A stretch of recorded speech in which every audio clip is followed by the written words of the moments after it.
네, 내년 4월 경인지역 총선 지형을 진단하고 전망하는 22대 총선 경인 나침반 시간입니다. 조대원 리서치 한국 센터장 그리고 박성민 민주당 주거복지위 부위원장 모셨습니다. 안녕하세요. 안녕하세요.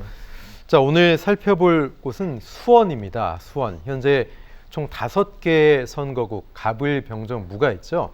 경기도 내에서 가장 많은 인구가 있는 곳인 만큼 또 다양한 요구들도 있고 성향이 다른 많은 분들이 살고 있는 곳입니다. 자, 내년 총선 수원에 어떤 인사들이 나서고 또 어떤 변수들이 승패를 가늠할지 지켜보겠습니다. 먼저 수원 갑 지역을 좀 살펴볼 텐데요. 경기도의 정치 1번지라고 불리는 지역입니다. 자, 센터장님, 먼저 역대 선거 결과는 어땠습니까? 예, 수원시 갑은 경기도 59개 이 선거구 중에 선거 때마다 제일 먼저 소개가 되는 지역이기 때문에 경기도 정치 1번지, 수원시 정치 1번지 이렇게 불리고 있는데요. 2009년 10월 재보궐선거에서 민주당이 6.5% 차이로 승리한 이후로 내린 4번의 선거를 모두 민주당이 승리했습니다.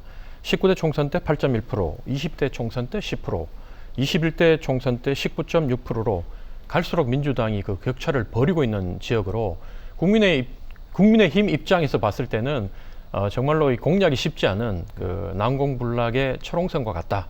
이렇게 말씀드릴 수 있겠습니다. 네, 수원 갑 지역. 현재 김승원 의원이 지역구인데 과연 입지가 탄탄하기 때문에 어떤 분들이 도전을 할지, 어떤 비전을 갖고 나올지 걸출한 인사들이 있는지 좀 궁금합니다. 박성민 부위원장님 어떻습니까?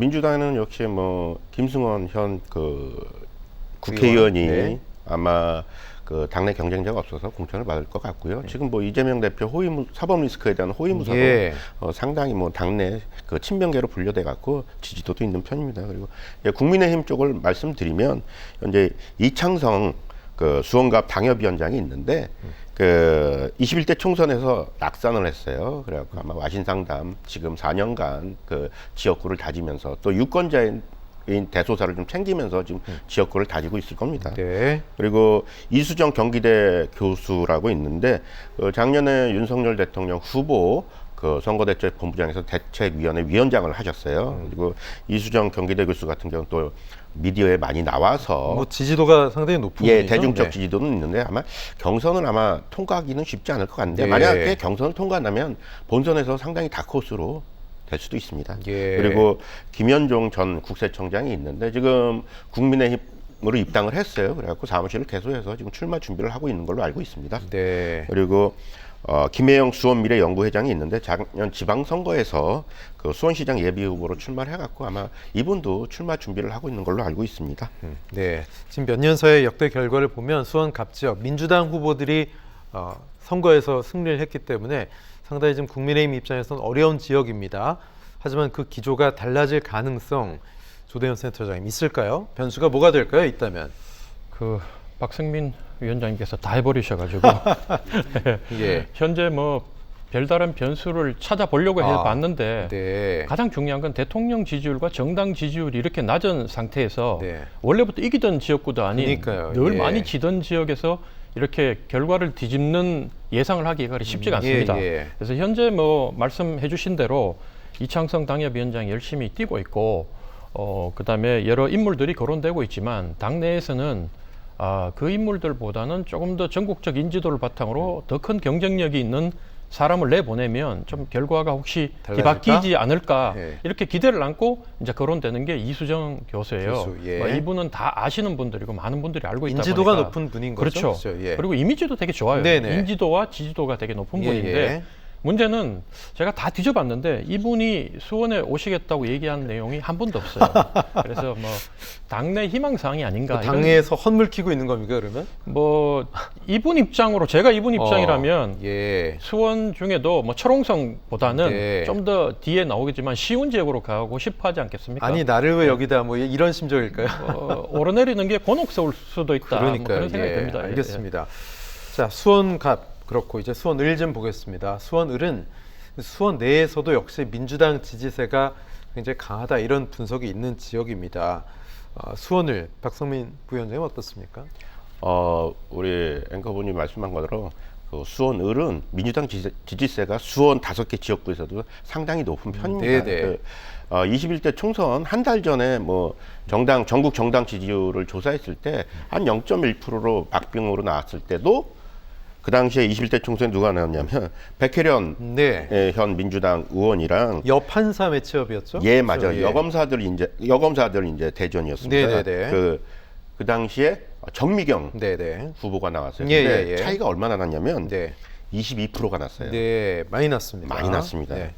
그리고 20대 대선에서 이재명 후보가 윤석열 후보를 10% 이상 이긴 지역이기도 합니다. 예. 또 그리고 작년 지방선거에서 김동연 후보가 김은혜 후보를 5% 차이로 네. 이겼고요. 또 수원시장인 현 이재준 후보가 김용남 후보를 5% 차이로 이긴 지역이기 때문에 네. 내년 총선에서도 아마 민주당에서는 좋은 결과를 기대하지 않을까라는 예측을 해봅니다. 예. 백혜련 의원이 뭐 현역이고 입지가 탄탄한 그런 지역, 게다가 민주당 강세 지역인데 여당은 쉽지가 않은 곳이기 때문에 좀 조용합니다. 국민의힘 입장에서는 뭐 전략 공천을 스타 인물을 한다고 해도 그래도 쉽지 않은 곳인 것 같은데 어떻게 보세요? 예, 현재 그 수도권 대부분 지역이 민주당 강세죠. 네. 현역 의원들이 그만큼 많고, 네. 사실은 그 백혜련 의원 같은 경우에도 이렇게 탄탄함에도 불구하고 지역 관리도 잘했고 예. 대중적 인지도가 있음에도 불구하고 네. 이렇게 민주당 많은 후보들이 여기에 한번 도전해보겠다고 덤벼드는 게 뭐냐면 현재 민주당은 이 현역 의원들의 경쟁력이 있느냐 없느냐 이걸로 판단해서 여기에 도전하려고 하는 게 아니라 뭐 그거는 다들 좋으니까 여론조사를 예. 넣어보면 다 국민의힘 후보보다 뭐 많게는 10% 이상 이기고 있으니까 그걸로는 예. 안 되고 오로지 이재명 대표와의 관계가 좋으냐 나쁘냐 친명이냐 비명이냐 이걸 찾아서 그 약한 고리인 비명계를 타격하기 위해서 이제 당내 후보들이 많이 도전을 하는데 네. 백혜련 후보도 원래는 친명 후보로 분류가 됐다가 최근 들어서는 뭐 이 대표하고 거리를 두다 보니까 이렇게 많은 후보들이 도전을 하는 것 같고요. 반면 이제 국민의힘 같은 경우에는 아까 이제 수원 갑이 제가 철옹성이라고 얘기했다 그랬잖아요. 여기는 진짜 통곡의 벽입니다. 예, 여기는 진짜 아무도 오고 싶어 하지 않은 지역이다 보니까 도저히 안 되는 지역입니까?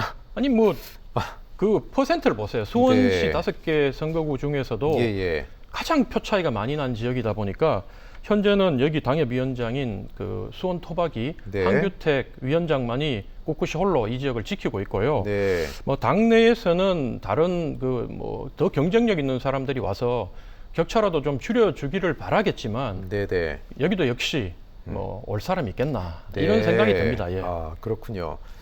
수원 갑과을 그렇고 이제 병으로 가보겠습니다. 병은 좀 다릅니다. 앞서 살펴본 결과 갑과을 성향과는 조금 다른 느낌이 있는데 센터장님 어떻습니까? 수원 병은 그 유명한 지역이죠. 네. 그 예전에 92년도에 수원시 권선구 을 선거구로 불릴 때부터 네네. 96년은 수원시 팔달구 선거구로 불렸는데 이때도 그 유명한 남평우 의원님, 네. 이 아버지였던 남평우 의원님이 그 2번 하셨고 예. 그 다음에 그 바톤을 물려받아서 아들인 남경필 예, 전 지사. 전 지사가 네. 여기서 내리 5번을 하면서 이 네. 부자가 총 7번을 이긴 지역이에요. 네. 그러다 보니까 이제 수원시에서도 가장 이 보수세가 강한 지역으로 평가받았고 뭐 그걸 증명이라 하듯이 2014년 재보궐선거 때는 당시에 그 민주당의 당 대표를 하고 있던 손학규 대표를 당시에는 무명이었던 네. 김용남 후보가 꺾고 국회에 입성하는 파란을 일으켰던 지역입니다. 하지만 여기도 이제 역시 수도권 인구가 늘어나고 이주민들이 많이 들어오면서 2016년과 2020년에는 김용남 전 국회의원이 현 민주당 김영진 의원한테 내리 2번을 졌어요. 네. 하지만 이 지역은 그래도 수원시에서는 가장 해볼만하다고 국민의힘이 지금 벼르고 있는 이유가 작년 지방선거 때 수원시장 후보였던 김용남 후보가 그 6.6%라는 국민의힘 입장에서는 엄청나게 큰 격차로 승리했고요. 네. 도지사 후보였던 김은혜 후보마저도 이 나머지 지역 5개 중에 유일하게 이 지역에서 김동연 현 지사한테 이겼던 지역이기 때문에 국민의힘 입장에서는 전략적으로 분류하고 좋은 후보를 찾기 위해서 노력하고 있습니다. 예. 예. 그래서 지금 김영진 의원이 이제 3선을 노리고 있는데 국민의힘 입장에서는 상당히 지금 수원 지역에서 해볼 만한 그런 곳. 자, 박성민 부위원장님 어떻게 보십니까? 지금 국민의힘 쪽에서 어떤 분들이 함합평에 오르고 있는지요? 지금 현재 당협위원장인 이혜련 네. 그 당협위원장이 하마평에 오르고 있고요. 이분이 약사하셨던 예, 분이죠? 예. 그 수원시의원 3선 출신의 네네. 약사 출신입니다. 그리고 아마 작년 지방선거나 이런 부분에서 상당히 지역구 기반을 좀 탄탄히 하지 않았나 예. 생각되고요. 여기 이제 아까 센터장 말씀하신 것처럼 김용남 전 의원이 이제 출사표를 낼 것 같아요. 출사표를 냈는데 뭐 김용남 의원 같은 경우는 2014년에 손학규 의원이랑 붙어갖고 그 당시에 19대 의원으로 그 입성을 한 분인데 그 당시에 다윗과 골리앗 싸움으로 그 유명했었죠. 네. 그리고 지난번 수원시장에서 석패하지 않았습니까? 2,000표 차이로 그러니까요. 석패를 해갖고 예. 아마 그리고 김영남 전 의원도 지금 미디어나 이런 부분에 방송 활동을 열심히 해서 네네. 아마 내년에 한번 잘해보겠다 그런 출마의 의지를 갖고 있는 것 같습니다. 예. 그리고 진보당에는 임미숙 수원 노동인권센터장이 지금 정의당에선 뭐 출마 후보로 거의 확정이 됐습니다. 그래갖고 아마 본선에서 승부를 겨룰 예정입니다. 네, 근데 이 수원병 지역에 민심이 요동쳤다는 점 외에도 다른 지역구보다 좀 유권자가 적습니다. 그래서 일부 동을 흡수하는 선거구 개편 가능성도 제기되고 있는데 이랬을 때는 유불리가 어떻게 바뀔까요? 예, 제가 좀 찾아보니까 2020년 21대 총선 기준으로 수원병 인구가 15만 5천으로 가장 작고요. 네. 근데 이제 반면 수원무 지역이 이미 28만 명을 넘어서서 일부 그 경계 조정이 될 것이 확실시되고 있습니다. 네. 그래서 수원 병 지역은 뭐 방금 우리가 이제 말했던 것처럼 수원 지역에서 국민의힘이 가장 해볼 만한 지역으로 분류하고 있는 지역인데 네. 여기에 이제 인구가 가장 적어서 가장 인구가 많은 수원무에서 바로 동 한두 개를 가져오든지 아니면 수원무에서 인접 지역인 제가 이제 수원시 지도를 선거구를 좀 찾아봤는데 네. 인접 지역인 을이나 정으로 이렇게 한두 개 떼주고 그다음에 을이나 정에서 한두 개 동을 받으면 국민의힘 입장에서는 가장 이 텃밭이 좋은 예, 뭐 선거에서 조금 이게 얼마 차이로 안 이게 결과가 날 것 같으니까 가장 좋은 동 한두 개를 떼오면 이길 수 있다고 판단하고 있기 때문에 본선 경쟁만큼이나 선거구 획정에서 네. 국민의힘이 놓칠 수 없는 삿바 싸움을 할 것이다. 네. 그렇게 예상되고 있는 지역입니다. 네.